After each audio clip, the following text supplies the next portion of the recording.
Di dalam hadis lain Kanjeng Nabi mengingatkan kita. Kata Nabi, rubba qari'in wal Qur'anu yal'anu. Tidak jarang bahwa orang baca Quran itu justru dilaknat oleh Allah SWT. Justru dibentuk oleh Allah SWT. Dengan kata lain, antara kegenjaran oleh bahkan dapat laknat dari Al-Quran yang dibaca.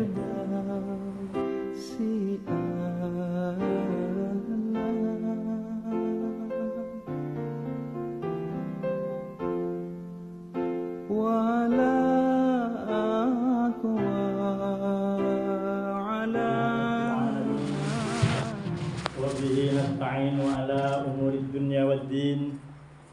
Wassalatu wassalamu ala sayyidil kaunaini wassaqalain sayyidina wa maulana Muhammad wa ala alihi wa sahbihi wa man tabi'ahum bi imanin wa ihsanin ila yaumiddin. Amma ba'du, hadratal muhtaramin, para jamaah Muhibbul Quran yang secara rutin mengadakan kegiatan khatmil Quran atau hataman Quran setiap sebulan sekali. Tentu harapan kepada Allah Subhanahu wa taala, mudah-mudahan Muhibbul Quran, Majelis Al-Quran yang bernama Muhibbul Quran ini dilanggengkan oleh Allah Subhanahu wa taala ila yaumil qiyamah. Amin Allahumma amin. Dan para jemaahnya, termasuk Anda sekalian, diberi keistiqomahan oleh Allah Subhanahu wa taala untuk terus tidak bosan-bosannya hadir ke Majelis Al-Quran, Majelis Khatmil Quran secara rutin yang diadakan sebulan sekali, terus diistiqomahkan oleh Allah sampai ajal tiba. Amin Allahumma amin. Terus oleh Allah ditetapkan sebagai hambanya yang ahlul Quran. Ahlul Quran. Karena Allah punya orang-orang di muka bumi ini yang disebut ahlul Quran. Itu orang-orang yang secara istiqomah, tak henti-hentinya dan tak bosan-bosannya selalu membaca Al-Quran. Bahkan kalau mampu dihafal, bahkan kalau mampu dimengerti isi kandungan ayat-ayat Al-Quran yang dibaca. Jadi tidak hanya sekedar membaca, tetapi tadabbur terhadap makna atau kandungan daripada isi Al-Quran. Para jemaah Muhibbul Quran yang saya hormati, beruntunglah kita semua, terutama khususnya Anda sekalian, ibu-ibu sekalian, yang dengan sangat senang hati, tulus ikhlas bergabung di dalam sebuah kelompok yang kegiatannya tidak ada lain mempelajari, maksud saya membaca Al-Quran. Membaca Al-Quran secara bersama-sama, bahkan mengkhatamkannya dalam sekali majelis atau dalam satu majelis. Berbahagialah dan beruntunglah karena orang yang demikian itu bisa dimasukkan dalam golongan Ahlul Quran yang oleh Allah dijamin insya Allah kelak di akhirat dimasukkan dalam surganya Allah Subhanahu wa taala. Amin Allahumma amin.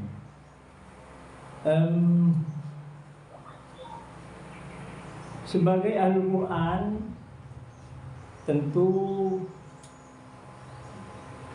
harus ada ikhtiar, harus ada usaha untuk lebih meningkatkan di dalam pembacaan terhadap Al-Qur'annya maupun di dalam memahami bagaimana isi kandungan Al-Qur'an, dan tak kalah pentingnya pula bagaimana kita harus beradab, berakhlak, bersopan santun lah katakan kalau bahasa Indonesianya mungkin, terhadap Al-Quran yang kita baca, Al-Quran yang kita bawa. Mengapa beruntung? Karena sebagaimana disabdakan Kanjeng Nabi Muhammad SAW dalam bentuk anjuran perintah, ya, kata beliau, Iqra'ul Qur'ana fa innahu ya'ti yaumal qiyamah syafi'an li ashabi. Iqra'u, hendaklah kamu sekalian membaca Al-Qur'an kepada Al-Qur'an, fa innahu, karena sungguhnya membaca Al-Qur'an itu, kata Nabi, ya, sesungguhnya Al-Qur'an itu ya'ti yaumal qiyamah, besok di akhirat, di hari kiamat akan datang, syafi'an li ashabi, memberi syafaat kepada siapa? Di ashabi, kepada si pembacanya, kepada orang yang suka gemar selalu mengisi waktu-waktunya dengan membaca Al-Quran. Jadi selain ada syafaat uzma dari Kanjeng Nabi Muhammad SAW bagi orang yang memang senang mengikuti ajaran Kanjeng Nabi dan sunnah-sunnahnya, juga bagi orang yang suka, senang, gemar selalu mengisi waktu-waktunya dengan membaca Al-Quran, Al-Quran pun besok di akhirat akan memberikan syafaat kepada orang yang suka membaca Al-Quran tersebut. Bukan hanya di akhirat, bahkan di alam kubur. Sejak di alam kubur, orang itu akan mendapat syafaat dari sebab sukanya, senangnya, gemarnya, rajinnya membaca Al-Quran ketika masih hidup. Para jemaah Muhibbul Quran rahimahumullah, bahkan kata Nabi, dari saking betapa besarnya keutamaan membaca Al-Quran sebagai kalamullahil qadim, Al-Quran itu harus difahami, walaupun yang kita pegang itu berupa hasil cetakan, tapi jangan difahami sekedar cetakan, tetapi itu sebagai orang beriman kita harus meyakini seyakin-yakinnya bahwa walaupun itu dicetak di percetakan, kandungan di dalamnya berisi kalamullah, berisi firman Allah Al-Qadim, yang Allah Maha Qadim. Jadi kalamullah yang qadim, kalam firmannya Allah yang sudah sejak dahulu kala, yang sejak azal, sejak Allah itu sendiri gitu. Dimana sebagaimana kita tahu Allah itu al-awwal wal akhir. Allah itu keberadaannya tidak didahului oleh pendahuluan. Artinya tidak ada awalnya, karena Allah itu khaliq, pencipta, bukan makhluk. Kalau makhluk keberadaannya didahului oleh ketiadaan, tidak ada dulu kemudian baru ada. Tapi karena Allah pencipta, bermukhalafatul hawadis, berbeda dengan ciptaannya, maka Allah sebagai pencipta, sebagai khaliq, al-awwal, keberadaannya tidak didahului oleh permulaan, tidak didahului oleh pendahuluan, tidak ada awalnya. Wal akhir, tidak ada akhirnya. Allah kekal selama-lamanya, bersifat baqa. Nah, Al-Quran ini kalamullah, jubuna Allah, firmannya Allah yang keluar dari diri Allah, sehingga kedudukan Al-Quran mulia, agung, sebagaimana maha agungnya Allah. Oleh karena itu, membaca Al-Quran maupun memegang Al-Quran atau kita terhadap Al-Quran harus ada adabnya, harus ada akhlak, tata krama atau sopan santunnya. nggak sekedar memegang sebagaimana itu cetakan, seperti memegang buku-buku lain yang memang dicetak di percetakan. Tetapi sebagai orang beriman kita harus yakini bahwa walaupun itu cetakan, memang tulisannya cetakan, tetapi di dalam batiniah cetakan itu adalah kalamullahil qadim, sehingga kita harus ta'ziman wa takriman, harus memuliakan dan mengagungkan. Saking memuliakannya dan mengagungkannya, dari saking harus kita memuliakan dan mengagungkannya terhadap Al-Quran yang tertulis sebagai cetakan, yang di dalamnya sebenarnya adalah kalamullahil qadim, sampai-sampai kan Nabi bersabda, la yamassul qur'ana illa tahirun. Tidak boleh menyentuh siapapun, laki atau perempuan, Al-Quran daripada Al-Quran illa tahirun, kecuali orang itu dalam keadaan suci. Suci dari hadas kecil, suci dari hadas besar. Suci dari hadas kecil berarti dia harus punya wudu. Suci dari hadas besar berarti dia tidak dalam keadaan haid, tidak dalam keadaan junub, ataupun hadas besar yang lain seperti nifas dan sebagainya. Jadi betapa saking mulianya Al-Quran, karena memang sekali lagi mulianya Al-Quran, semulia dan seagung Allah itu sendiri, karena Al-Quran metul dan orang metul itu artinya keluar dari diri Allah sebagai zat pencipta seluruh alam semesta, pencipta kita yang mengatur dan menjamin kehidupan seluruh alam semesta, termasuk yang menjamin kehidupan kita sehari-hari. Oleh karena itu, karena Al-Quran itu firman Allah yang keluar dari diri Allah dan sebagai kalamullahil qadim, maka sampai dari utamanya Al-Quran, dari agungnya Al-Quran, sampai Nabi menegaskan bahwa afdhalul ibadati ummati tilawatul Quran. Di antara ibadah-ibadah atau bentuk-bentuk pengabdian kepada Allah, di antara sekian banyak ibadah, kata Nabi,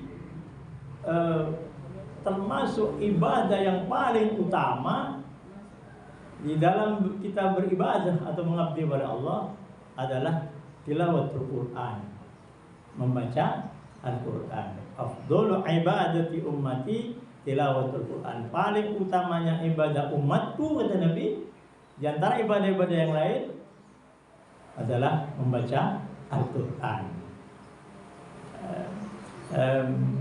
Membaca Al-Quran itu bisa bil ghaib, dengan tanpa baca teksnya, atau bin nazar.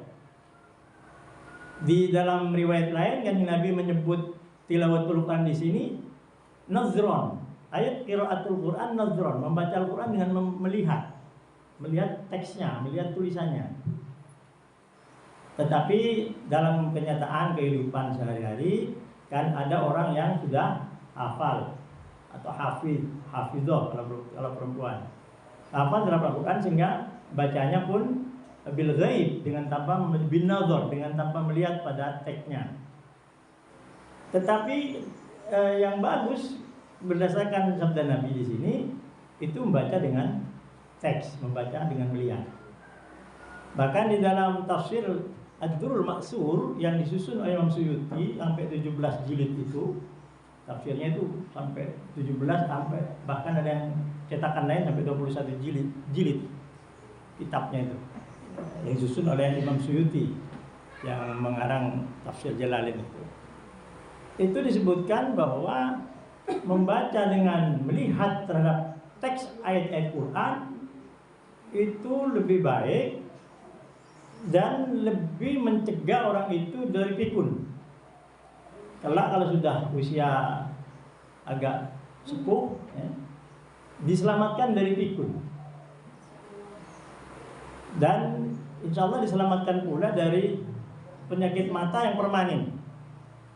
Mengapa? Karena melihat teks ayat, padahal tiap huruf dari ayat itu ada malaikat yang menjaganya. Tiap huruf dari ayat-ayat yang kita baca, selain dibalas oleh Allah satu huruf itu bi asyri amsalihha, 10 kali lipat balasan Allah berupa balasan kebaikan 10 kali lipat satu huruf yang dibaca oleh kita. Misalnya kata Nabi, alif lam mim, alif sendiri 10 kali lipat, lam 10 kali lipat, mimnya 10 kali lipat. Jadi alif lam mim. Jadi 3 huruf itu masing-masing satu huruf mendapat balasan Allah bi asyri amsalihah, dibalas 10 kebaikan oleh Allah. Satu huruf ayat Quran. Padahal yang ibu-ibu baca itu kalau sampai hataman berapa huruf itu? Hitung sendiri aja ya. Saya tidak ikut-ikut gitu. Nah, yang jelas banyak. Nah, satu huruf Al-Quran itu dijaga. Ada penjaga yang dimang khusus oleh Allah ditugasi menjaga ayat itu. Nah, Allah sendiri sudah menegaskan inna anjalna dzikra wa inna lahu lahafidun. Sesungguhnya kami yang menurunkan Al-Quran itu, wa inna, dan sesungguhnya kami lahafidun, yang menjaga, memelihara Al-Quran itu jangan sampai ada yang berubah. Nah, makanya Al-Quran dari dulu tidak ada yang berani merubah. Kalau ada yang berubah pasti ketahuan. Karena selain sudah banyak yang hafid dan Allah sendiri yang menjaga. Maka ada malaikat yang ditugaskan menjaga tiap huruf Al-Quran. Oleh karena itu kalau membaca dengan melihat, maka mengapa tadi dikatakan bisa tidak pikun menurut sabda Nabi di kitab tafsir Ad-Durrul Mansur? Karena satu huruf yang dilihat itu kan itu kalamullah, yang ada pancaran nur ilahi di situ. Pancaran nur ilahi itulah yang kemudian ketika ditangkap oleh konus mata, oleh retina mata, pancaran nur ilahi itu masuk ke saraf, nyambung ke saraf mata di kepala, sehingga itu terus menerangi otak kita, menerangi saraf kita, dan oleh karenanya orang itu tidak akan pikun. Dan oleh karena itu pula dengan nur ilahi yang merobos mata, ketika kita baca huruf demi huruf dari ayat Quran, maka mata kita akan selamat dari penyakit mata yang permanen.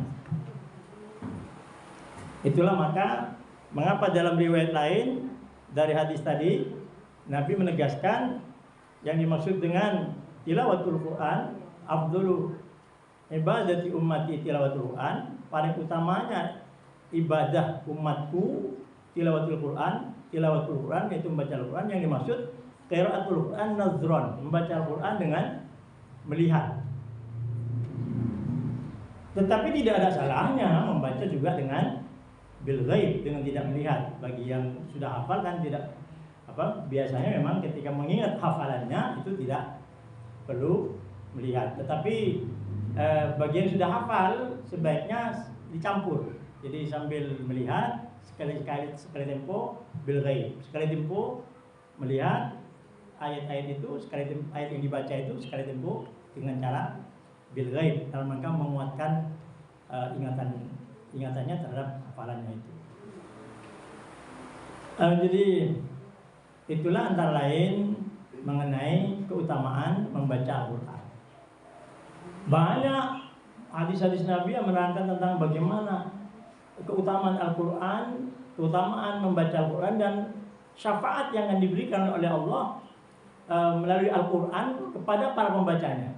Banyak hadis-hadis menerangkan, tetapi di waktu kesempatan ini mungkin kalau dijelaskan semua mungkin terlalu panjang waktunya karena masih akan ada kegiatan hataman Qurannya. Jadi sekilas saja itu dulu. Mungkin pada episode mendatang akan saya jelaskan secara panjang lebar.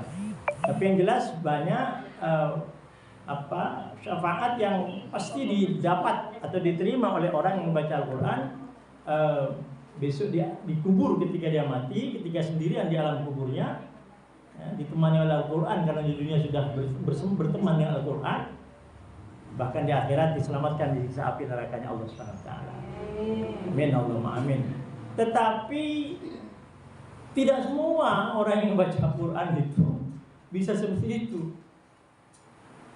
Maka oleh karenanya kita perlu mengaji tentang bagaimana kita di dalam menekuni membaca Al-Quran ini. Di dalam hadis lain kan Nabi mengingatkan kita. Kata Nabi, rubba qari'in wal Qur'anu yal'anu. Tidak jarang bahwa orang baca Quran itu justru dilaknat oleh Allah SWT. Justru dibentuk oleh Allah SWT. Dengan kata lain, mantar kegenjaran oleh bahkan dapat laknat dari Al-Quran yang dibaca itu. Nah ini jangan sampai kita, terutama ibu-ibu yang sudah memang menjadi ibu-ibu muhibul Quran yang sudah secara rutin mengadakan kegiatan membaca Al-Quran secara khataman, jangan sampai masuk dalam hadis ini. Bagaimana orang bisa mendapat laknat dan bentuk padahal dia baca Quran, baca firman Allah? Tentu yang dimaksud apabila membaca Al-Qur'annya itu membaca secara serampangan, membacanya tidak tartil. Allah mengajarkan kita, mengingatkan bahkan kepada kita di dalam firman-Nya di Al-Qur'an, warattilil Qur'ana tartila. Bacalah Al-Qur'an dengan tartil, setartil-tartilnya. Bagaimana dimaksud tartil? Tartil menurut Imam Ali, menurut Sayyidina Ali itu termasuk yujawwidul Qur'an, ya, mentajwidkan Al-Qur'an, artinya membaca Al-Qur'an dengan tajwid, ya, yang gunna dibaca dengung, yang tidak gunna atau bila gunna ya dibaca tidak dengung, yang ikhfa dibaca ikhfa, yang izhar dibaca izhar. Bahkan waqfun indal wuquf, berhenti saat harus berhenti, artinya tak lambus gitu. Ada waqaf terus jos gitu, kayak kereta api tanpa palang pintu gitu. Jadi artinya baca Al-Quran yang tidak termasuk mendapat kutukan, mendapat bentuk dari Al-Quran, orang yang membacanya dengan menggunakan tajwid. Kapan bacanya izhar, kapan idgham, kapan harus mat dengan panjang sekian, kapan harus waqaf, ya waqaf. Tidak boleh lambus gitu. Itu yang pertama. Jadi cara baca Al-Quran dengan benar. Kemudian yang kedua, membawa Al-Quran pun atau ketika memegang Al-Quran pun dengan adab, tidak serampangan katanya tadi. Ya pertama tentu wajib harus punya wudu. Tapi selain itu ada beberapa adab. Di sini saya sengaja bawakan kitabnya ini tentang bagaimana adab orang harus beradab di dalam membaca Al-Quran atau berhadapan dengan Al-Quran. Tentu yang pertama harus ta'awudz seperti yang biasa dilakukan. Baca Al-Quran dengan cara diawali dengan membaca a'udzubillahi minasyaitonirrajim. Ibtida'il Quran.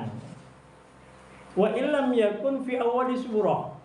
Sekalipun ayatnya itu tidak di awal surat. Jadi membaca Al-Quran ayasta'idza billahi minasyaitonirrajim inda ibtida'il qira'ah wa illam yakun fi awwali surah. Jadi mengawali dengan baca ta'awudz a'udzubillahi minasyaitonirrajim walaupun tidak di awal surat. Kemudian tidak boleh ketika berhadapan dengan Al-Quran tidak boleh rata dengan Qurannya. Posisi Quran tidak boleh rata dengan duduk kita. Jadi artinya Quran itu harus di atas posisi kita, tidak boleh rata. Dan bacanya tidak dalam keadaan menyandar seenaknya itu. Wala yakunu muttaqian. Jadi ini diantara ya. Jadi Quran itu diperlakukan benar-benar firman Allah, bukan sekedar teks yang dicetak di percetakan. Jadi kalau ingin tidak masuk dalam kategori Quran melaknat kepada membacanya, ada dua kategori. Pertama, cara membacanya harus pakai tajwid, ya, dengan benar maksudnya. Ya.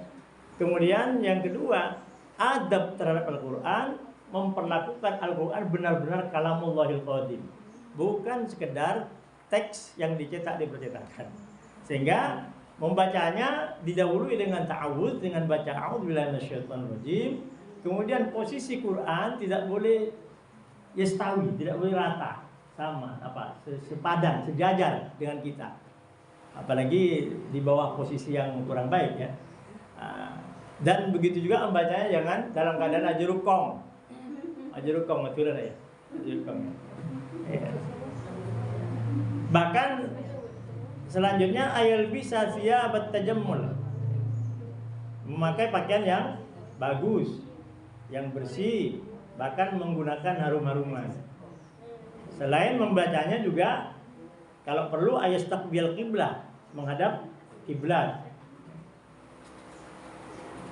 Kemudian tadi membacanya dengan tartil sudah ya. Jadi cara membacanya dibaca dengan tartil. Tartil itu ya seperti pemahaman tadi. Kemudian tartil itu selain bacanya dengan pakai tajwid, artinya kapan idhar, kapan idgham, kapan ikhfa, kapan harus waqaf, dan matnya berapa panjangnya. Selain itu, bahkan kalau bisa memahami maknanya, tadabbur sambil mengangan-angan memahami maknanya. Sak maknanya itu kan ada di pikiran itu. Jadi mengangan maknanya itu. Ya, yang penting bacaannya bagus saja secara tajwid gitu. Kalau misalnya tidak, kalau ingin sekali mengerti apa makna daripada ayat yang dibaca, ada baiknya baca Quran yang ada terjemahannya itu. Tetapi terjemahannya itu pun sebenarnya tidak memberikan penjelasan yang sebenarnya, pemahaman yang luas dari ayat itu, hanya sekedar mengerti teksnya. Tapi supaya juga tidak salah pemahamannya, ada baiknya ya baca tafsir Al-Qur'annya. Kalau tidak bisa baca sendiri, ya tentu ngaji ke ustadz atau ke kiai yang memang ngerti tentang tafsir Al-Qur'an itu. Kemudian wa minha ayyadu al-mushaf ala makanin tahirin murtafi'in. Yang selanjutnya adab terhadap Al-Qur'an, adab kita terhadap Al-Qur'an, ayyadha hendaklah menaruh kita al-mushafa kepada al-mushaf, lembaran-lembaran Al-Qur'an itu, walaupun tidak 30 juz ya. Karena namanya mushaf itu lembaran Quran ya. Ala makanin tahirin, di tempat yang suci. Jadi menempatkan Al-Qur'an tidak boleh sembarangan juga, nggak boleh di tempat yang tidak suci atau yang banyak tempat lingkungan yang kotor misalnya. Bajunya najis juga. Apalagi misalnya pakaiannya, dirinya juga dalam keadaan tidak suci ya, jangan sampai. Jadi ala makanin tahirin murtafiin, di tempat yang suci dan lebih tinggi dari posisi kita. Jadi itu di antara adab kita terhadap Al-Qur'an. Jadi ini banyak ya. Tapi tidak saya tuntaskan karena ada beberapa belasan ini adab kita terhadap Al-Qur'an, tapi saya cuplik beberapa saja dulu. Kemudian ya tentu sekali lagi jangan sampai naruh Quran di bawah ya. Di bawah kita enak di atas, atau Quran tetap di bawah kita justru jalan seenaknya.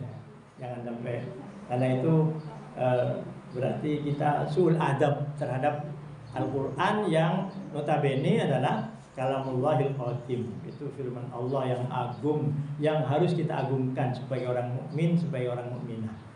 Nah, oleh karena itu supaya juga tidak termasuk kita itu dikutuk, dilaknat, dibentuk oleh Al-Quran karena kita tidak menunjukkan sikap adab yang baik terhadap Al-Quran, maupun membacanya tidak membaca dengan benar. Nah, terakhir saja biar tidak panjang karena masih akan hataman ini. Jadi yang terakhir tentu setelah membaca Al-Quran itu ditutup dengan ayyaqra'a bi kalimatin shadaqallahul adzim. Karena memang itu dari ajaran kanjeng Nabi kita, idzan tahat qira'atuhu yaqulu shadaqallahul azim. Jadi tidak seperti pemahamannya orang-orang di luar Ahlussunnah wal Jamaah. Ya, karena ada di luar Ahlussunnah wal Jamaah itu yang mengajari dengan bacaan lain. Kalau ajaran kita sebagaimana diajarkan kanjeng Nabi Muhammad SAW, idzan tahat qira'atuhu, apabila selesai baca Al-Qur'an, yaqulu, hendaklah kita baca itu dengan ucapan kalimat shadaqallahul azim. Maha benar Allah al-azim, yang maha agung. Maha benar Allah terhadap isi ayat Al-Qur'an itu, terhadap firman-firmannya itu. Jadi itulah saya kira sekedar kajian tentang bagaimana keutamaan baca Al-Quran, walaupun sekilas ya, karena banyak hadis yang belum saya sampaikan terkait bagaimana keutamaan baca Al-Quran sekaligus syafaat Al-Quran terhadap pembacanya kelak, baik di dunia, di alam kubur maupun di akhirat. Dan yang terpenting seperti saya kemukakan tadi, di dalam kita bergaul dengan Al-Quran, menjadi sahabat teman kita setiap hari. Pertama, membacanya sering kita baca dengan bacaan yang benar, menggunakan tajwid atau menggunakan hukum-hukum bacaan Al-Quran. Kemudian sikap adab kita terhadap Al-Quran benar-benar menggunakan adab yang baik, menggunakan tata cara di dalam memegang ataupun berhadapan dengan Al-Quran itu, yang diantaranya seperti yang telah saya sebutkan tadi. Banyak masih sisanya yang belum kita bahas, tentu tidak mungkin dibahas semua karena memang waktunya, sebenarnya saya tadi hanya 10 menit gitu paling lama, tapi ternyata kok lebih nih. Mohon maaf kalau dianggap terlalu panjang.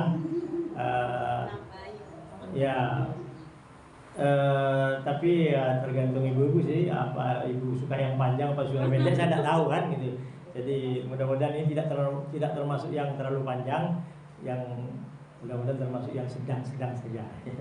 Ya, mohon maaf sekali lagi apabila ada hal yang kurang berkenan di hati ibu sekalian terkait dengan apa yang saya sampaikan. Kalaupun kurang ya monggo nanti di episode berikutnya bisa kita lanjut. Saya kira demikian, sekedar urun saya diminta oleh tuan rumah tadi. Kemarin sudah diingatkan, diundang di sini gitu loh untuk menyampaikan materi terkait dengan, karena beliau itu ingat pada hadis tadi itu bahwa rubba qari'in wal Qur'anu yal'anu. Tidak jarang atau banyak orang yang baca Quran, tapi Quran yang dibaca justru melaknat kepada pembacanya. Nah, itu yang beliau selalu ingatkan pada saya. Jangan sampai teman-temannya, di sahabat-sahabatnya, saudara-saudaranya di Muhibbul Quran itu justru kena ayat itu, kena hadis itu gitu. Makanya beliau betul sangat minta kepada saya untuk, walaupun sebentar katanya, saya diharap hadir ke majelis, diundang ke sini oleh tuan rumah untuk menjelaskan ini, supaya selamat dari kentuna Al-Quran atau dilaknat oleh Al-Quran. Saya kira demikian. Wallahu a'lam bishawab. Mudah-mudahan apa yang kita bahas menjadi ilmu yang manfaat dan barokah. Amin Allahumma amin. Akhirnya dari saya sekali lagi mohon maaf bila ada hal yang kurang berkenan dari pembahasan atau dari uraian saya atau dari kata-kata saya. Saya manusia biasa yang tentu tidak akan lepas dari salah dan keliru. Oleh karena itu sekali lagi mohon maaf. Wallahul muwaffiq ila aqwamit thoriq. Assalamualaikum warahmatullahi wabarakatuh.